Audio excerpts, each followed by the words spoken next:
안녕하세요. 저는 현재 홀로 살고 있는 여자입니다. 사람마다 저마다의 각기 다른 사연들이 있다고들 하잖아요. 제게도 어디 가서 이야기를 쉽사리 꺼내기 힘든 사연이 하나 있습니다.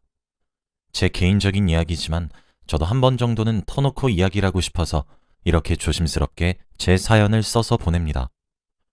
이제는 그 일을 겪고 난 지 시간이 한참이나 많이 흘러서 이렇게 이야기를 할 수 있게 되었지만 그 당시에는 참 많이 힘들었고 울기도 많이 울었습니다.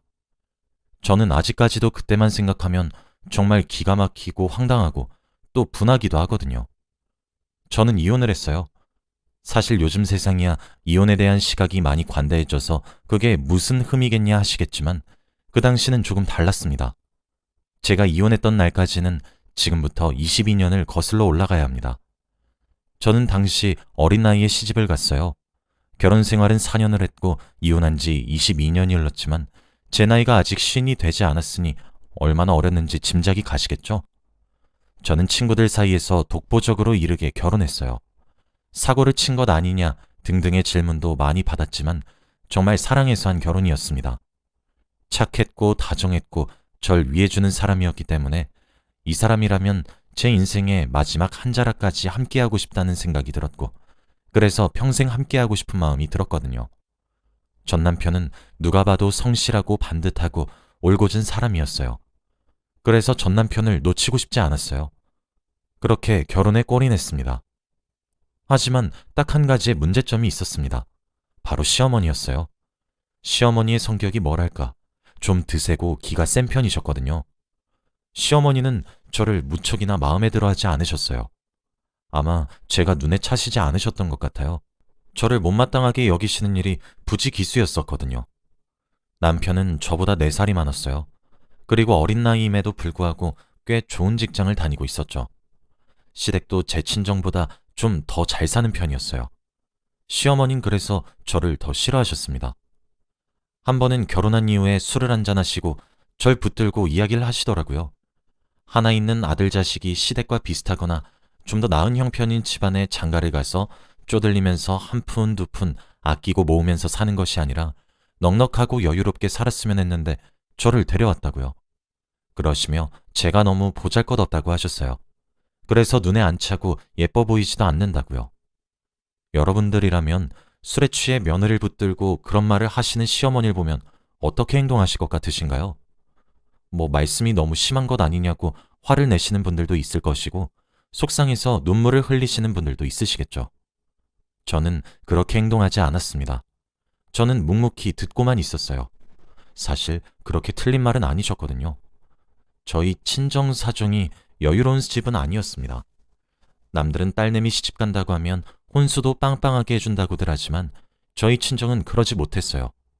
찢어지게 가난해서 남들에게 손을 벌리면서 살아야 하는 정도는 아니었지만 그렇다고 해서 여유롭진 않았고 항상 빠듯한 수준이었습니다. 결혼하면서 남편이 집을 내왔는데 저는 혼수조차 제대로 갖춰가지 못했고 시댁에 예단을 보내지도 못했어요. 지금 세상이야 그런 것들이 허례허식이다 하면서 생략하지만 제가 결혼할 때까지만 해도 은수저 세트, 이불 세트 그런 것들까지 다 챙겨야 했거든요. 시어머니는 그때부터 저와 제 친정을 무시하셨고 싫어하셨습니다. 결혼조차도 남들처럼 못할 정도인 집안에 아들을 주기 싫다고요. 남편이 나서서 시어머니를 밤낮 가리지 않고 설득했고 어렵게 결혼했습니다. 저희 친정에서도 시댁에서 왜 그렇게 저를 반대하는지는 어렴풋이 알고 있었기 때문에 무리해서라도 구색은 맞추시려고 애쓰셨죠. 그렇게 결혼을 했으니 시어머니 눈에 제가 이뻐 보일 리가 없었어요. 저는 빠르게 그 사실을 인정했고 시어머니와 관계를 다시 쌓아가고 싶었습니다. 그래서 저는 남편과 결혼 후 정말 가정에만 정성을 쏟았습니다. 하지만 시어머니는 제게 도통 마음을 열어주진 않으셨어요. 오히려 그런 저를 부담스럽게 여기셨죠. 저는 더 열심히 시어머니를 모셨습니다. 언젠가 제 마음을 알아주시겠지 하면서요. 시어머니는 그렇게 제게 시집살이를 하기 시작하셨습니다. 제가 자청했다고 봐도 될 정도였죠.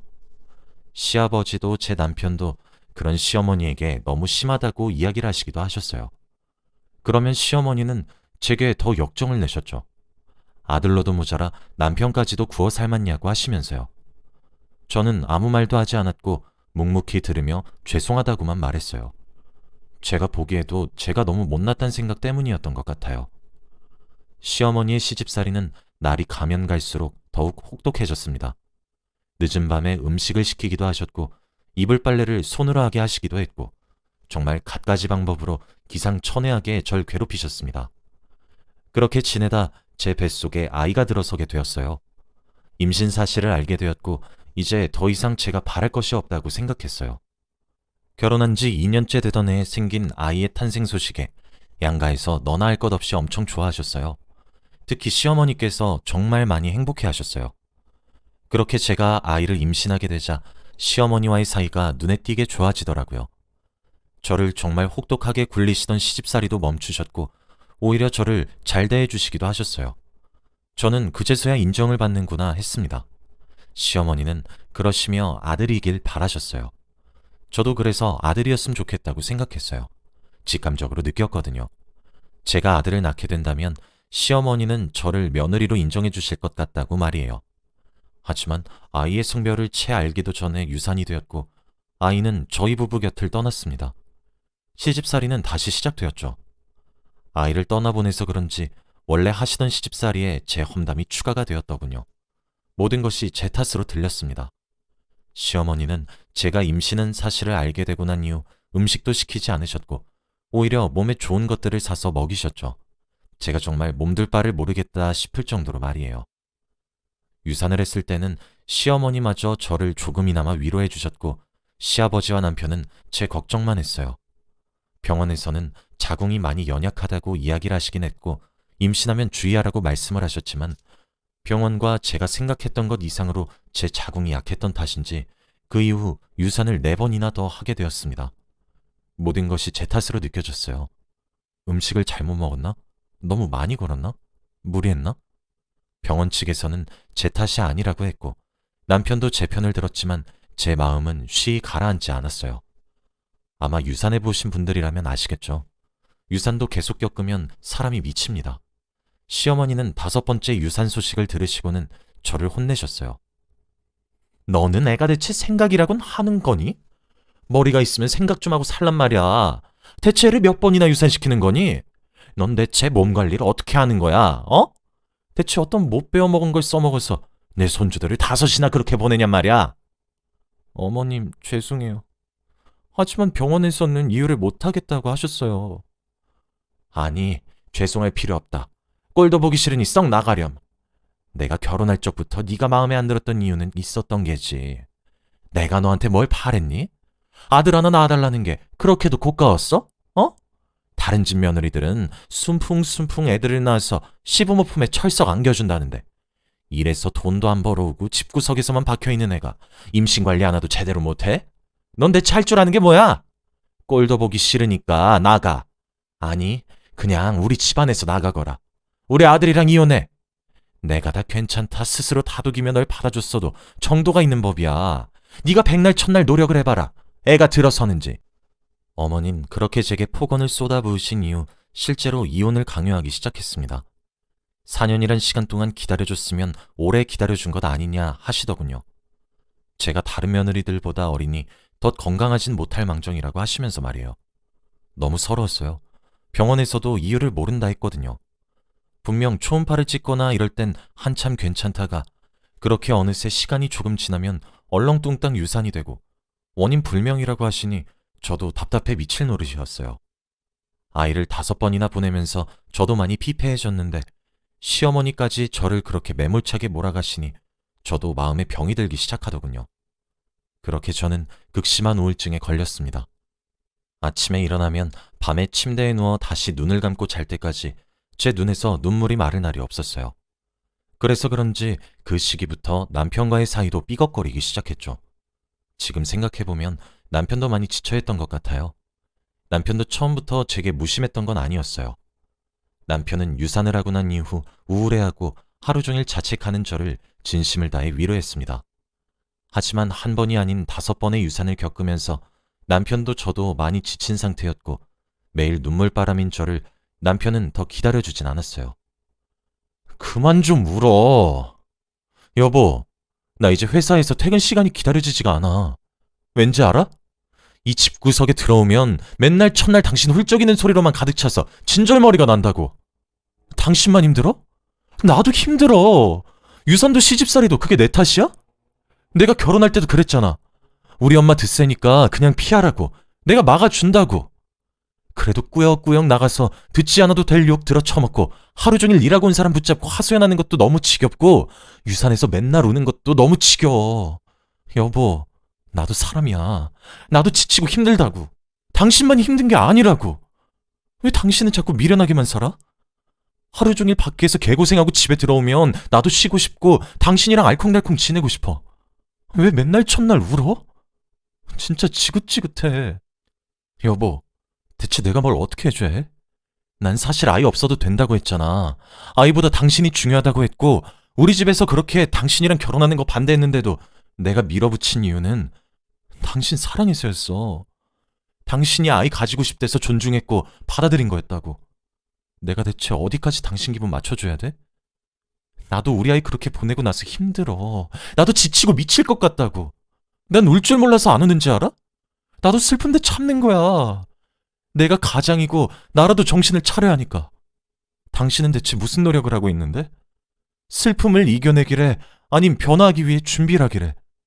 아무런 행동도 하지도 않으면서 그저 울 줄만 아는데 내가 그런 당신을 언제까지 이해해주고 배려하고 희생만 해야 해? 그만 좀 해. 진짜 숨이 턱턱 막혀. 등등의 비수 같은 말을 제게 쏟아부은 남편은 점차 저를 피하기 시작했습니다. 지금 생각해보면 남편의 입장도 이해가 가요. 하지만 당시에 저는 어리기도 했으니 알 턱이 없었죠. 그렇게 금슬이 좋았던 저희 부부 사이는 금이 갔고 점점 파국으로 치달았습니다. 그렇게 얼마가 지났을까? 남편의 말을 곱씹어 보는데 저도 제가 정신을 차려야겠다는 생각이 들긴 하더군요. 오랜만에 일어나서 집을 치웠고 냉장고도 정리했습니다. 그때가 마지막으로 유산한 지 딱 2달이 되던 시기였어요. 남편도 오랜만에 제가 맑은 정신을 가지고 몸을 움직이니 미소를 지어주기도 하더군요. 그렇게 냉장고 정리를 시작했는데 냉장칸에 한약이 무더기로 나왔습니다. 생각해보면 제가 임신을 할 때마다 시어머니께서 한약을 지어주셨어요. 임신하고 나면 잘 먹어야 한다고 하시면서 말이에요. 제가 선천적으로 자궁이 약하니까 임신 보조의 역할을 해줄 거라고 정말 용한 한의원에서 비싼 돈 주고 지어온 것이라며 하루에 꼭 2첩씩 먹으라고 신신당부를 하시곤 했어요. 그런데 그날 문득 그 한약을 보고 있으니까 등골이 오싹하면서 소름이 끼치기 시작했어요. 문득 제가 생각해낸 아주 작은 가능성이 생각나더라고요. 시어머니가 지어준 한약이 정말 임신 유지를 위한 약이 맞는 것인가 하는 의심이 말이에요. 그도 그럴 것이 제가 3번째 임신을 했었던 시기에 입덧이 무척이나 심했었어요. 물에서도 비린내 같은 냄새가 느껴져서 물도 제대로 못 마실 정도였으니 말을 다 한 셈이죠. 그리고 한약을 먹고 싶어도 먹을래야 먹을 수가 없었거든요. 그런데 그때 신혼집에 오신 시어머니께서 냉장고에 그대로 쌓여있는 한약을 보시고는 정말 눈에 쌍심지를 켜서 저를 노려보시면서 제 입에 억지로 한약을 붓다시피 먹인 적도 있으셨거든요. 그런데 그렇게 한번 의심이 싹이 드니까 여러 일화들이 생각나기 시작했고 그 일화들의 공통점은 모두 시어머니께서 임신 도중 제가 제때 한약을 먹지 못해 화를 내신 일들 뿐이었죠. 약첩에 적힌 한의원에 예약을 했어요. 그냥 꼭 가야겠다는 생각이 지배하더라고요. 저도 모르게 말이에요. 한의원에 약첩을 들고 방문했습니다. 한의사가 묻더군요. 무슨 약이 필요해서 왔냐고요. 저는 가방에서 집에서 가져온 한약 봉지들을 꺼냈고 이게 무슨 약인지 물었습니다. 한의사는 잘 모르겠으니 나가달라고 저를 쫓아내려고 하시더군요. 사실 저는 어디 가서 진상을 부리거나 큰 소리를 칠 정도의 담력을 가지고 있는 사람은 아닙니다. 그런데 그날은 무슨 생각이었던 것인지 어디 한번 쫓아내보라고 내가 여기 오는 손님들 다 떨어뜨리겠다고 협박도 했고 지금 경찰 불러서 신고해주고 진상짓을 해야 정신 차리겠냐고 윽박을 질렀어요. 내가 시어머니가 주신 한약을 복용하는 사람인데 내가 내 몸속에 들어가는 약이 뭔지 모르겠어서 묻겠다는데 그게 법을 어기는 거냐며 아주 고래고래 소리를 빽빽 질렀어요. 한의사가 땀을 뻘뻘 흘리더니 일단 조용히 하고 진정해달라 하시더군요. 그러면서 진실을 얘기해 주더라고요. 그리고 그렇게 밝혀진 진실은 무척이나 추악했고 소름 끼치는 이야기였습니다. 제가 가져온 한약은 임산부에게 유산을 유발하는 한약이었거든요. 보통 약을 지을 때는 복용할 사람의 맥을 짚어서 몸에 맞는 약을 지어야 하지만 유일하게 유산을 시키는 한약은 그럴 필요가 없다고 하시더군요. 유산을 유발하게 하는 약재와 자궁을 약하게 하는 약재들을 어떻게 섞어서 약을 다리면 아이가 유산된다고 하더라고요. 그래서 이 약은 정말 사람들 입소문을 타고 아름아름 전해진 약이라서 아무나 쉽게 지어주진 않는답니다. 그런데 저희 시어머니께서는 그 한의원에서 유산을 유발하는 한약을 5제가 지으셨더군요. 그리고 아무리 유산을 유발시키는 약재들이라고 하더라도 그 효과가 100%가 아닌데 제가 유독 한약이 잘 맞아서 매번 유산했던 것 같다고 하는데 사람이 너무 놀라면 아무런 말도 나오지 않더라고요. 제 시어머니는 저랑 남편을 갈라놓기 위해서 제가 임신을 해오면 유산시키는 짓거리를 반복하다가 이제 더 이상 기다려주기 싫다 하면서 이혼을 강요하고 있었던 거였습니다. 많은 생각이 들었고 어떻게 해야 할지 모르겠더군요. 무슨 정신으로 집으로 돌아왔는지 모르겠어요. 신혼집에 돌아왔고 거실 소파에 앉아 멍하니 시간을 보냈습니다. 얼마나 흘렀을까? 남편이 퇴근을 하고 집에 돌아왔더군요. 살가운 대화를 한 지는 오래 지났지만 불 꺼진 거실에 우두커니 앉아있는 저를 보며 걱정스러웠던 것인지 무슨 일이야 물어보더군요. 저는 그만 왈칵 눈물을 쏟아내었어요. 남편은 놀라서 제게 물었고 저는 아무 말 하지 말고 내일 저와 어디 좀 같이 가자고 했어요. 회사에 하루만 연차를 쓰라고 하면서요. 생전 그런 부탁 한 번 한 적 없던 제가 그런 부탁을 하니 남편도 많이 놀랬고 이내 알겠다고 하더군요. 그렇게 다음날 날이 밝자마자 저는 남편과 함께 어제 제가 갔었던 한의원을 다시 재방문했습니다. 그리고 한의사 앞에 앉아서 제가 어제 했던 이야기 한 번 더 그대로 해보라 했어요. 제 남편에게 말이에요. 한의사는 한숨을 푹 쉬며 입을 열더군요. 하긴 입을 열 수밖에 없었겠죠. 제가 또 병원을 뒤집어 엎으려고 하고 있으니까요. 한의사의 말이 길어질수록 남편의 입은 점점 크게 벌어지기 시작했고 이내 할 말을 잃더군요. 저는 한의사의 말이 끝나자마자 그냥 진료실을 박차고 나와 집으로 홀로 돌아왔습니다. 그리고 3시간 정도가 흐르니 남편이 울다 왔는지 두 눈이 퉁퉁 부은 채로 집으로 왔더군요. 소파에 앉아있는 제 앞에 무릎을 털썩 꿇으며 미안하다는 말만 반복하면서 엉엉 우는데 그게 무슨 심정이었는지 아직도 모르겠지만 심장이 일렁거리더군요. 화도 났고 슬프기도 했고 때리고 싶다가도 보듬어주고 싶은 참 설명하기 힘든 감정이었습니다. 저는 남편에게 결국 이혼을 요구했습니다. 더 이상 결혼생활 유지가 힘들 것 같다고 못하겠다고 하면서 말이에요. 남편은 그런 저를 끈질기게 붙잡았어요. 제게 시댁과의 연을 끊어내겠다고, 그러니 이혼은 다시 생각하자고, 절 사랑한다고 하면서요. 그런데 부모 자식 간의 인연은 하늘이 맺어줬다 하여 천륜이라 그러는데 천륜을 어떻게 끊어내겠습니까? 저는 이혼을 요구했어요. 위자료도 다 필요 없고 그냥 헤어지자고요. 남편은 서럽게 울었지만 저는 도무지 다시 그 집구석과 연을 맺을 마음이 없어지더군요. 남편은 시아버지에게도 저희 부부에게 일어났던 일을 설명했어요. 남편도 본인의 어머니에게 큰 배신감을 느낀 것 같더라고요. 남편은 끝까지 절 붙잡았지만 끝내 저는 이혼을 택했습니다. 시아버지는 제게 따로 전화를 걸어오셔서 미안하다 사과를 하셨어요. 위로금이라고 생각하고 제게 꼭 받아달라고 사죄의 의미라며 통장 하나도 쥐어주셨고요. 위자료도 재산분할도 필요 없고 이혼만 바란다고 했는데 남편도 시아버지처럼 제게 통장 하나와 저희가 함께 살았던 신혼집의 명의를 제 앞으로 돌려주더군요. 그렇게 우린 이혼을 했습니다. 저는 그때 무척이나 커다란 상처를 받았고 친정집으로 돌아가 두문분출하며 밖을 나오지도 않았습니다. 정말 너무 큰 상처였거든요. 그런데 이혼을 하고 난 이후 3년이란 시간 동안 남편이 절 찾아오더군요. 잊을만 하면 밥 먹으러 오고 까먹을만 하면 절 데리러 오고 그렇게 말이에요. 몇 개월이 아닌 3년이란 시간 동안 말이에요. 남편은 그렇게 제게 다시 다가오기 시작했고 다시 마음을 고백했습니다. 한 번만 더 기회를 달라고 시댁과 저 사이의 인연은 끊겠다고 하면서요.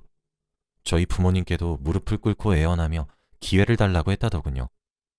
저희 부모님은 제 선택을 존중하시겠다 하셨고 저는 그렇게 모든 것을 바로잡는 남편이 사실 싫지 않았어요. 어떻게 미워할 수 있겠어요.